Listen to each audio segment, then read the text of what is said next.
Folks, you've done it once again. You're slipping back into your bad habits. You've tuned in to The No Class Podcast. with your host Eddie, And Matt. and we've got some long con news for you as always. What? Brendan LaSalle. Never heard of him. Who is he? What's he do? Well, he is the beast. They call him beast mode. He basically Sounds runs. scary. He is. He runs games for Goodman Games. Goodman Games, of course, has provided us with Dungeon Crawl Classics and X Crawl, which is one of his babies. In fact, years ago he wrote X Crawl, and Yeah, I think it originally started in the Pathfinder years. I believe so. Yep. And but they're working on a DCC iteration. So what are some modules that I might know from Mr. LaSalle? Well, one of my personal favorites is Hole in the Sky. Some Neon Knights? Neon Knights. And there's another one that's got a Black Sabbath-centric name that I can't think of. I can't imagine. Because Hole in the Sky, did you know that's the name of a Black Sabbath? Did I know? You should. Did you know? I did, actually. But I know if you did. So we both knew. Yeah. And, of course, we both knew Neon Knights. Yeah. Well, he first came on my radar long ago playing some X-Crawl. Yeah. One of my worst gaming experiences ever, which is always a good story. But I will say you've had some good mileage running X-Crawl. Yeah, for the first long con, there was the long crawl, which was a lot of fun and very meta. And I had a lot of fun helping playtest that. So, Yeah. So he's going to be at Long Con this year, Long Con 3. which is a big deal for us because, I mean, he's going to Gen Con, Origins. I know we were talking about this the other day when they had the list of conventions that Goodman Games was going to go to. Mm-hmm. We're on that list. We're on the list with the big boys now. Yeah. We were blown away. We're so excited because we would have been tickled to get any representation from Goodman Games. And at first, that was kind of the impression we had, like, well, someone may come. But when we heard we were getting Brendan, Yeah, our names are up in lights. And we've got a really good special guest, which kind of goes... We've had a bizarre special guest policy thanks to me. Mm-hmm. So that was one where we could easily go, yeah, this guy is a special guest. Yeah. We've had other people ask us to be special guests. Or we've had friends of the con so far. Yeah, we've had friends of the con, yeah. Because this is supposed to be like a communist hippie commune where everybody is equal. Mm-hmm. If some big celebrity wanted to come, because there's quite a few around our Texas, Dallas area. If somebody just wanted to sneak in, like I'll use Sandy P as the example. Mm-hmm. If he just wanted to sneak in and come to the con, he probably could because we've got enough of the younger folks that would go, who's that old guy? Yeah. He could probably get away with it and not be hassled if he just wanted to attend a con incognito. Now, I bet James Ward would be like, Not that James Ward, but our James Ward. Our James Ward, the local awesome James, which the other James Ward's awesome too, don't get me wrong. I've had the pleasure of gaming with the elder Mr. Ward. Well, while we're talking about our long con and pushing that stuff, let's talk about our recent sellout. Yeah, we have sold all of our hotel rooms at the Garden Inn, so they graciously added more rooms to the block. It's a phenomenal fee on the rooms. And as I quote one of the people from the internet said, that hotel is sexy. Yeah, take that, haters. Yeah, it really is a sexy hotel. I recently figured for y'all's benefit, slings and arrows, I went for you people to check out the pool with the lazy river and the waterfall and the cool stuff. And yep, it's awesome. Well, we also had another sort of sellout to talk about. This time last year, for the long con, we had sold about 20 badges, I think. If even. This year, we've caught fire. We're rapidly approaching the first 100. Last year, we sold out at 100. Yeah. So we are working on that to see how we're going to adjust up. We think we'll probably go to like 150 this year, but we want to make sure there are games for everyone. Yeah, down the line, from the very beginning, that's always been my concern was we have to have game masters, which I appreciate the people that buy a ticket and show up, but I've always got a lot of appreciation for game masters because without them, you don't have a game. Right. So we've got enough game at the moment because the GMs have really turned out. We've had badge sales really early this year. Mm-hmm. We've caught fire. So is game submission. We have a lot of games in there. And thank you again. So if we get no more games and no more badge sales, we'll be happy. Oh, We're absolutely. good right now. Yeah. But if we do hit our sellout point, our soft sellout point of about 100, then we'll start asking for more games. And as we get more games, we'll probably release more blocks of badges. Like if we fill up a table for the weekend, maybe we'll do another block of like 20 badges. But the good news is, with Brendan, we know that's right there going to be 7 more games. That's still fitting into our normal schedule or whatever you want to say. Yeah. But I mean, I thought Friday was pretty much. Yeah, it's pretty full. Yeah, Friday was already pretty full.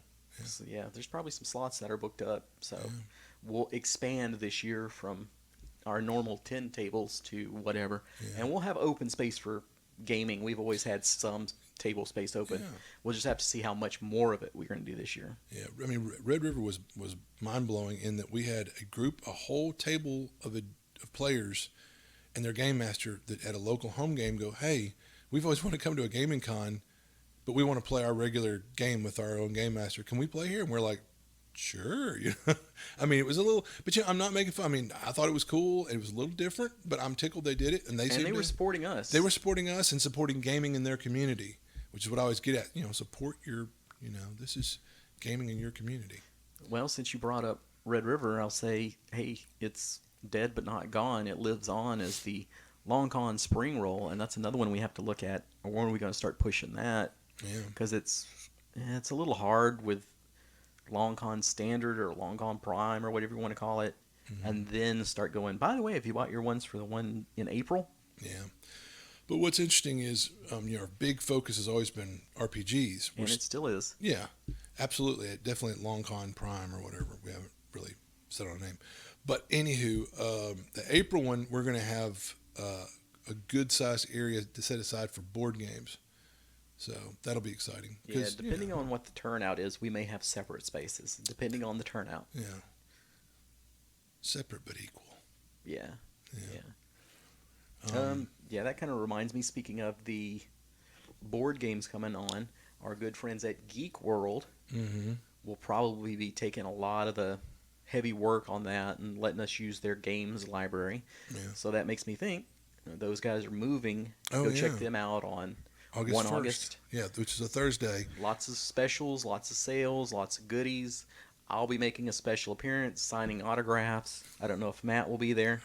I'm thinking about it. A good buddy of mine is graduating from radiologist school or whatever that evening, but I want to be there. I'm going to try to be there. And I have been told that Matt will be running a game that weekend. Yeah, absolutely. I want to do something as part of the event. We just love Mark and Geek World, and I've went by the new venue and like stuck my face against the glass and looked in, and oh man, it is so phenomenal. That's awesome. The only complaint I could make about Geek World was that it was too small before. Absolutely. And now they've taken care of that. Some kick butt new gaming tables, like role playing tables, tabletop tables that some of their customers built. And I looked at them; they're awesome.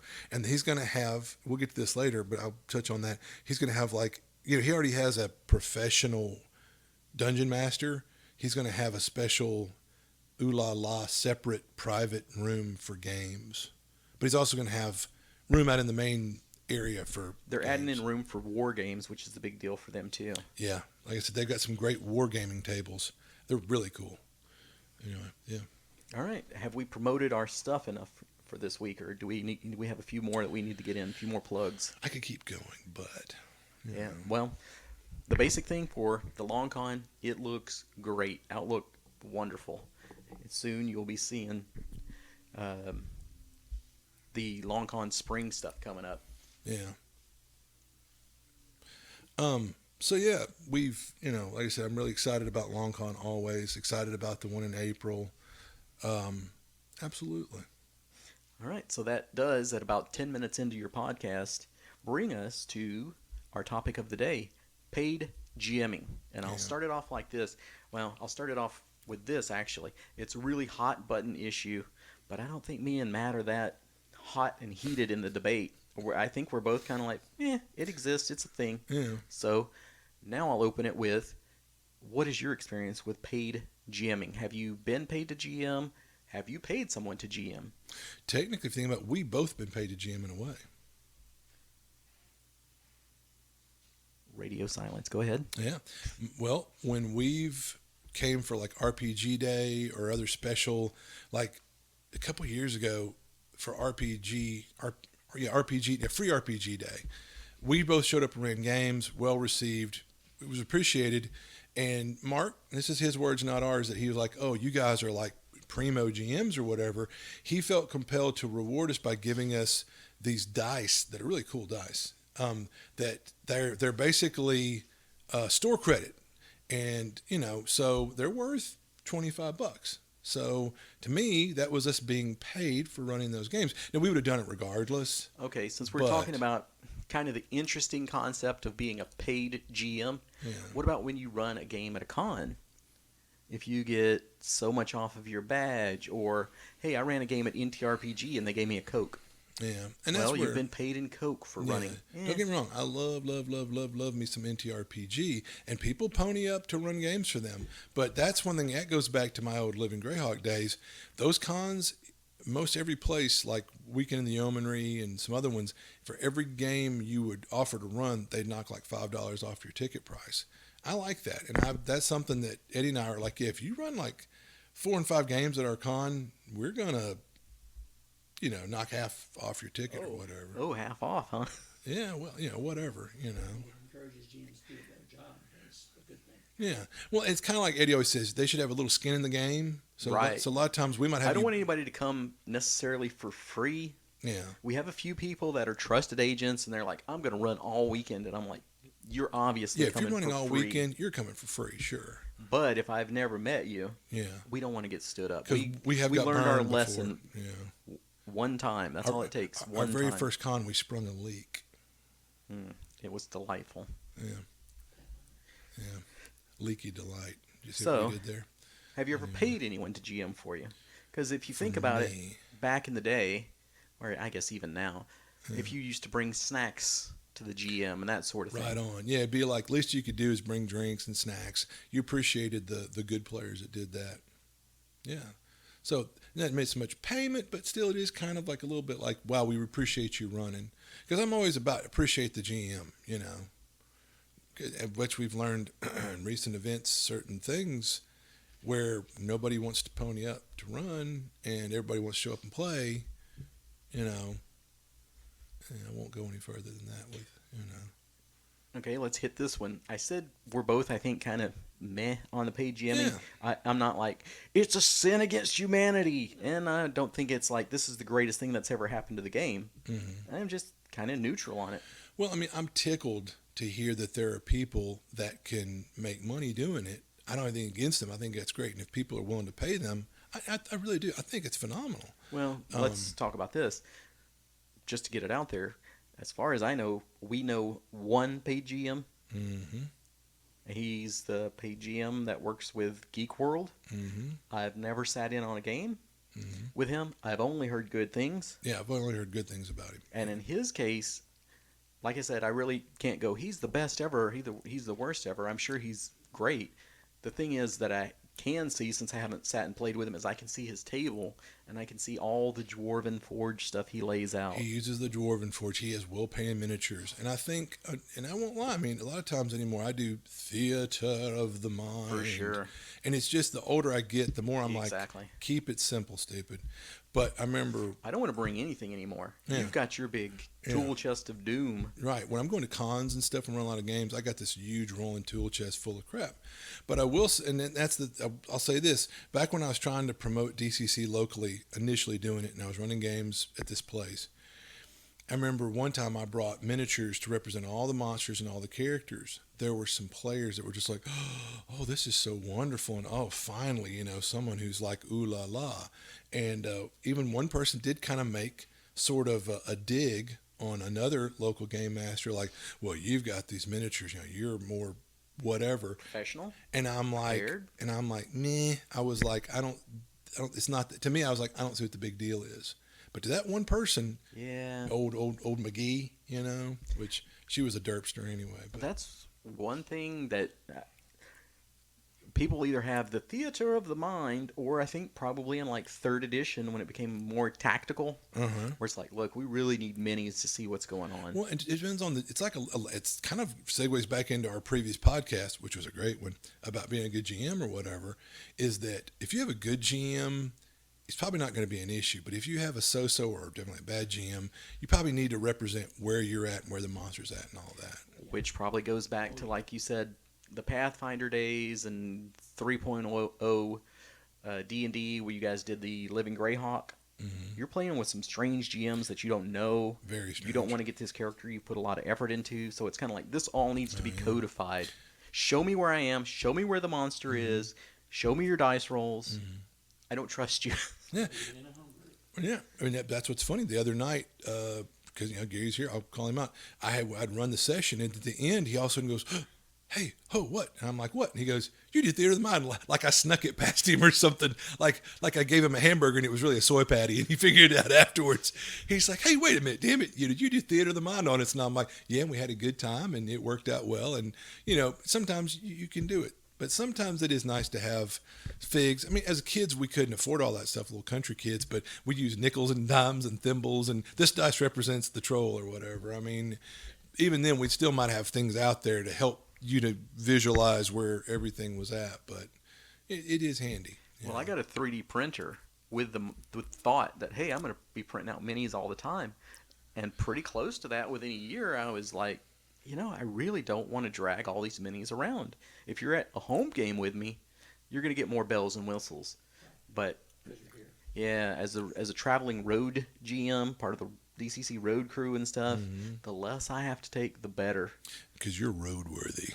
And to bring it back around, I would almost say that a paid GM, he should get paid just for hauling out his crap. Yeah, amen. He's laid out how much money to invest in all this, and who really gets the use out of it? You, the player. Yeah, and if people eat that up, that you've got Dwarven Forge and these well-painted miniatures, I mean, you should be reciprocated for that. Absolutely. Hey, paint miniatures, it's fun, but it's work too.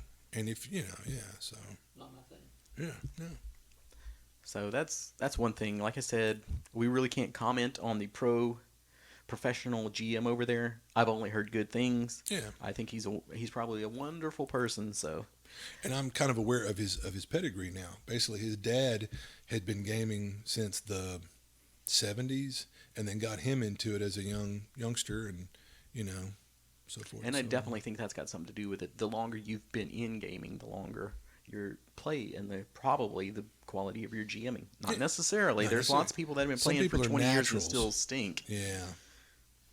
as we learned recently.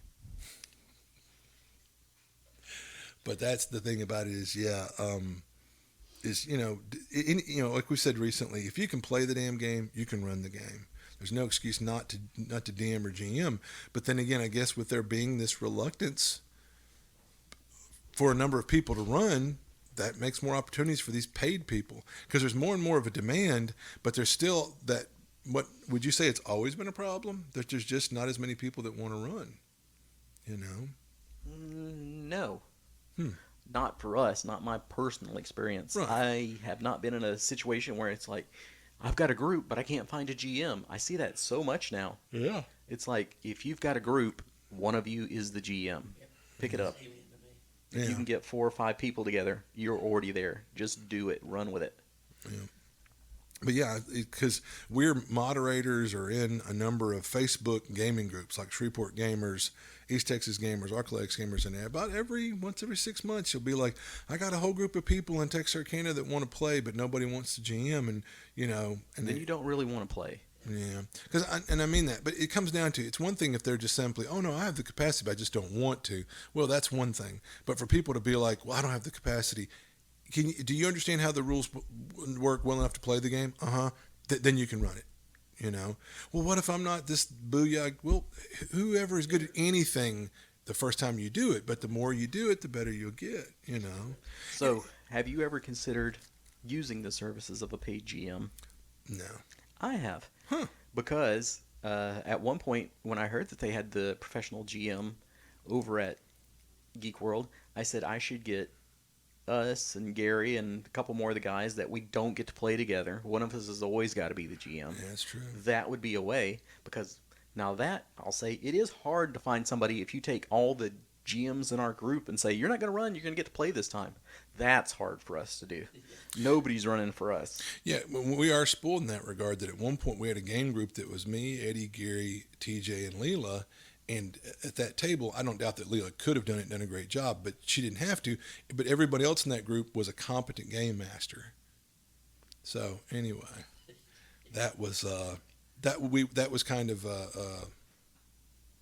nice, that we could kind of round robin and take turns. Yeah. So everybody got a chance to play. And the thing now with us is it's kind of like, who's got the hot idea? Who's really like, I'm motivated to run this. Right now, Matt is highly motivated to run his post-apocalyptic game. And we're like, all right, let's jump on it.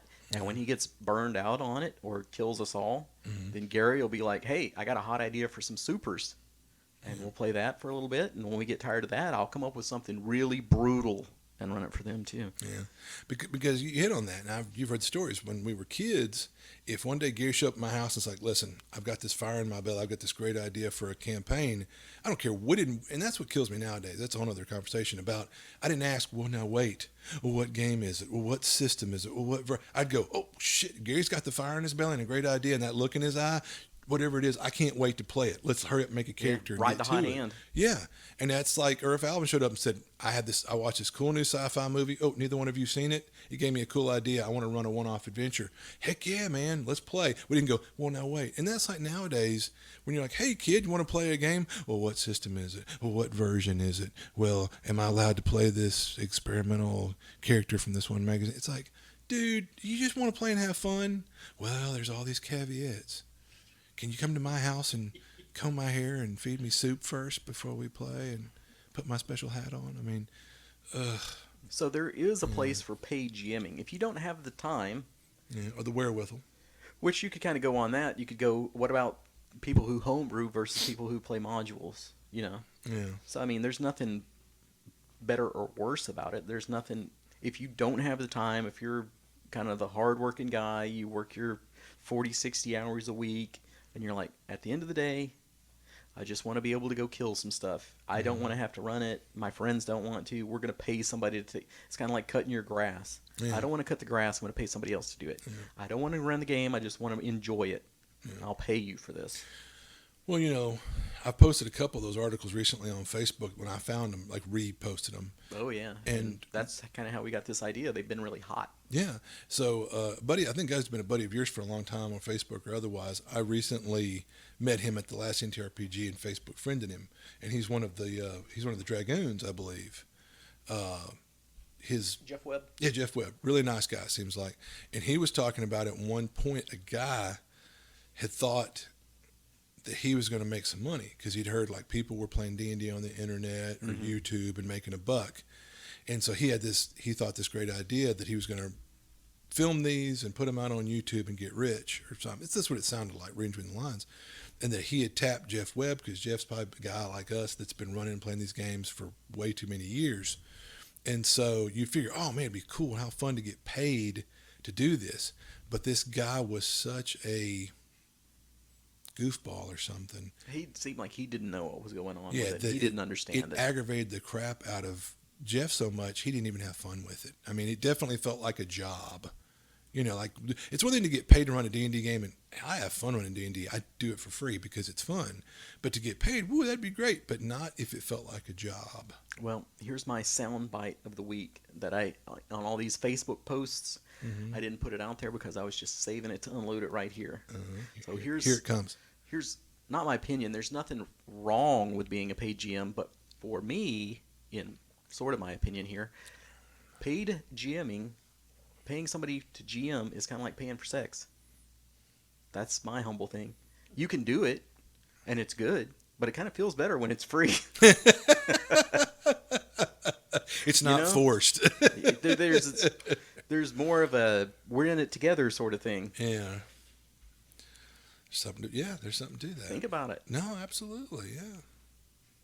You can pay for services, but for me, the thing with role-playing games has been let's all get together here as equals. And, of course, there's my hippie communist stuff coming through again, but you're not better than me.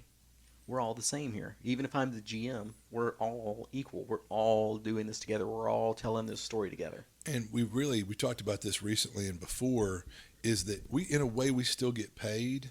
And it's like, I don't know, I'm getting so fuzzy these days.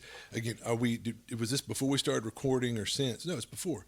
But we were talking about that when you were at NTRPG and you ran one game that was so well received by the players that Eddie, who's no one's ever accused him of being animated, he came back to the hotel room and couldn't sit still. He was so pumped up from running that game. So in a way, you got paid. You got that hit of Emotionally paid. Well, yeah. I mean, when the You got high.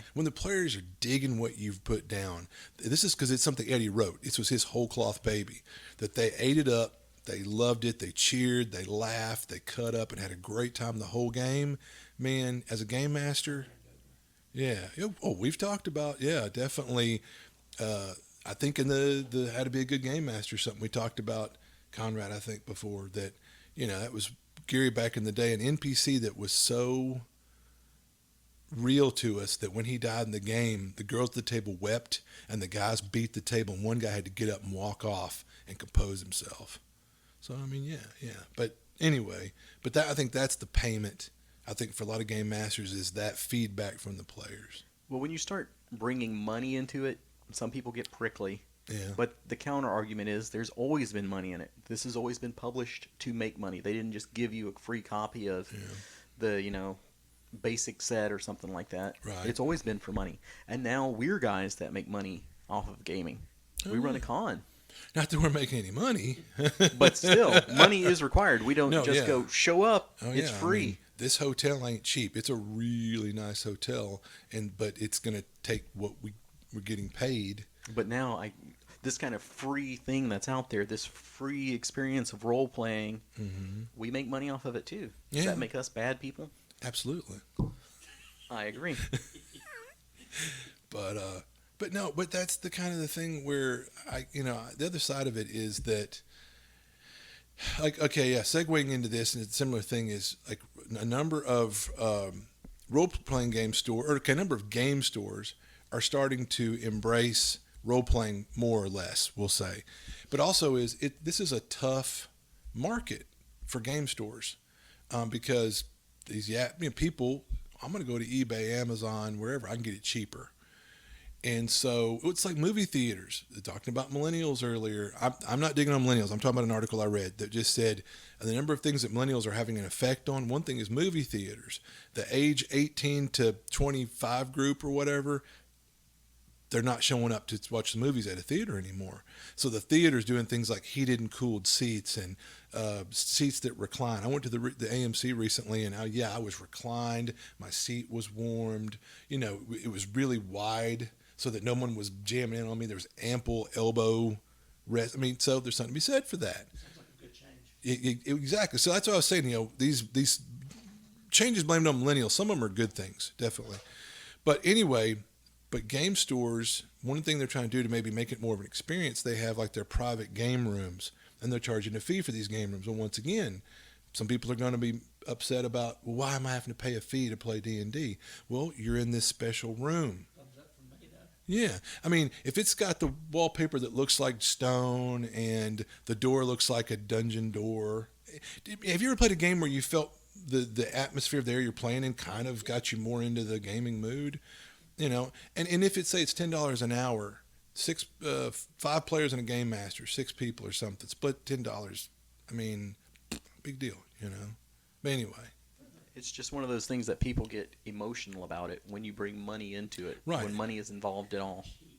Well, and I was going to say, like years ago, Tad had to start charging a table fee at the Tom's Triple Play for people doing 40K and stuff on the tables. But these guys, they wouldn't buy snacks there. They'd bring their own food and drink in. And Tad was good enough that he didn't tell them, get that out of here. So they wouldn't buy snacks to help offset costs. They wouldn't buy their product there. They would buy it on Amazon, paint it, and bring it up to play on his tables in the store. And then when he finally said, well, you won't buy my product, you won't buy your brushes or paints here, you won't buy snacks here, he started charging a moderate table fee. Oh, the outcry. How dare he? Well, and then guess what happened? 6 months later, Tom's Triple Play was closed. because you're not buying anything in the damn store. I mean, All right. So I think this pretty much brings it to almost a close. Let's put the button on it here. yeah. What do you think about paid gymming? What's your final thoughts here? Oh, like you kind of hit the nail on the head. I'm normally got strong opinions one way or the other, but I'm not against it. But I'm not. I mean, I'm not like, yeah, it's the best thing since sliced bread. I'm kind of Switzerland on this one. Yeah. You think you could do it? Could I do it? Not saying are you good enough? You're good enough. But do you think as a Matt that's something you'd like to do, or do you feel like it would change the game for you?